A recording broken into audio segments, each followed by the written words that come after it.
Can you imagine living in a world where everything that you've often believed in or thought was a reality was just really a smokescreen?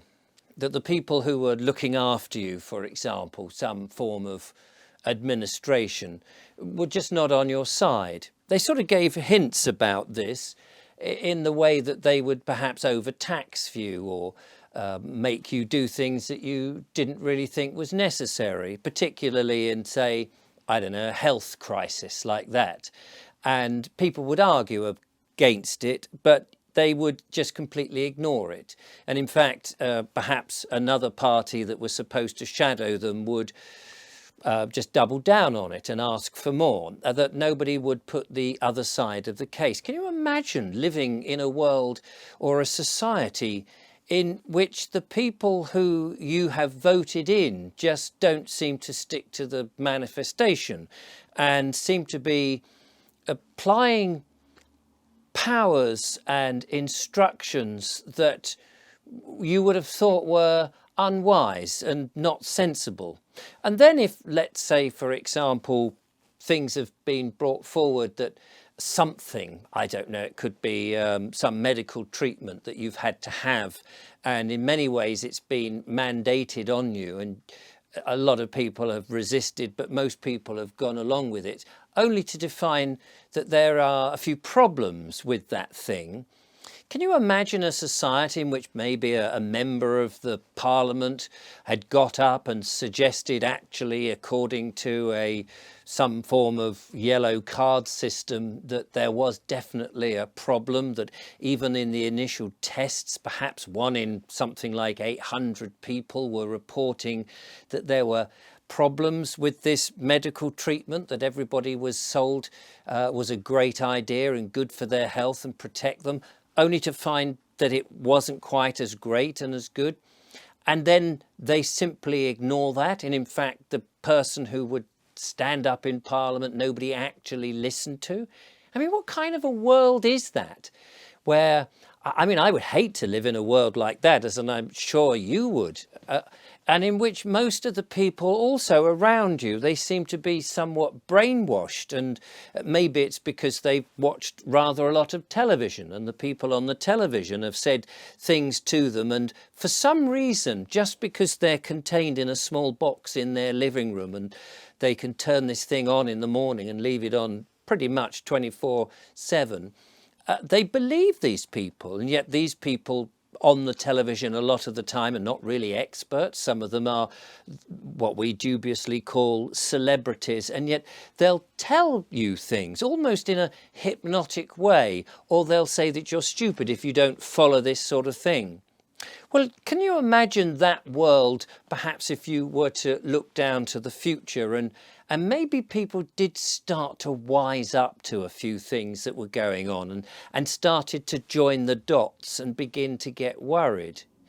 I wonder what would happen in a world like that, in which people slowly, through things like the internet or conversation, started to actually realise that these people who we had trusted were not actually as nice as we thought they were, and that there was a bit of malicious intent in going on here. And so we've tried all the usual methods that you would, the legal methods, shall we say. You'd written to your MP and you'd said, excuse me, I'm not quite sure that I agree with this. And many others had done that, and they just ignored it.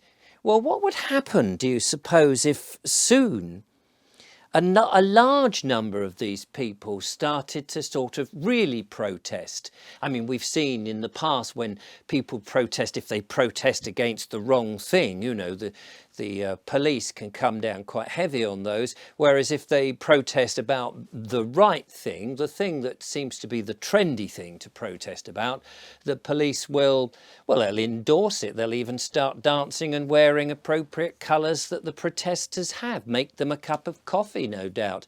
It does seem a very odd thing.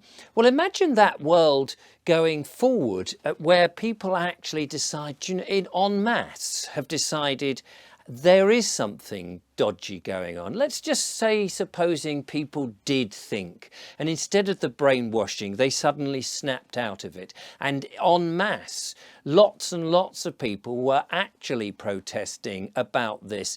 I wonder if these people who were being so benevolent and kind to us all the way through this had actually anticipated there might be a moment where the people they're supposed to be looking after have actually en masse changed their mind and are perhaps a little put out at things that have gone wrong with them as a result of following the instructions they were supposed to do. I wonder what plans they would have already put in place, because these people who have managed to hypnotize the society, their society in this world, probably would have been clever enough to have worked this out, and maybe beforehand had been planting some form of resistance force to the public's resistance. I suppose it would go without saying, you know, you'd think, well, they'd just implement the army. But what if the army was consisted of the same people and had parents and relations of the people who are now disaffected and not very happy? Well, perhaps that army would not actually want to turn their weapons against the people who they believed that they would ordinarily, in a world war or something, be fighting for. So these benevolent people who are in charge, who may not be quite as benevolent as one first thought, may have already come up with a solution for this, that they had perhaps a secret army, an army that perhaps the population didn't know about. Now, whether they came from another country and they were somehow smuggled in, I don't know how you would do that, probably in plain sight so people didn't notice. They could just rock up at the shore and pretend to be one thing but actually not, and maybe put up in hotels across the country strategically positioned, or maybe that later on that they're all standing by ready to be shipped in or flown in somewhere else. I don't know, I have no idea, and I'm not saying any of this is, of course I'm not saying any of this is true. But if you do have some very clever people, megalomaniacs, shall we say, people who want to control a population or even the whole population of a globe, and they've mechanized some means to do just that with health issues or scary stories about the world warming up and things, you would think that they've probably worked out that when at some point there is great resistance to this, they're going to need to use some form of force in order to ensure that their plans are not scuppered, aren't they?